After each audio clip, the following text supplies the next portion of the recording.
PRP has become a very important part of aesthetic medicine today. We are doing a three-part video series on PRP in which we will first tackle vampire facial, and in subsequent videos we will be talking about PRP for anti-aging in hair.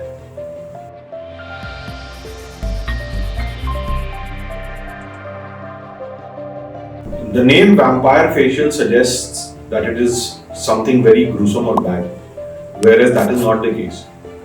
Vampire facial is a very upcoming procedure which has helped many patients achieve more youthful skin by removing fine lines and creating a more taut, soft skin.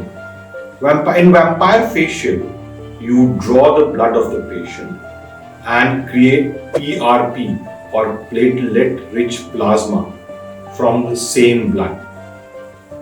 This facial is a combination of two techniques, that is microneedling, in which you use a microneedling equipment and create very fine holes into the skin of the face.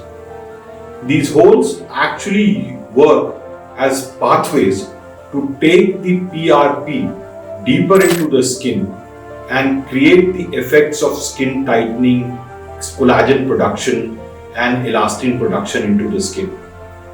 Once you have done the microneedling, you can see the redness on the face, and that is when PRP has to be applied onto the face.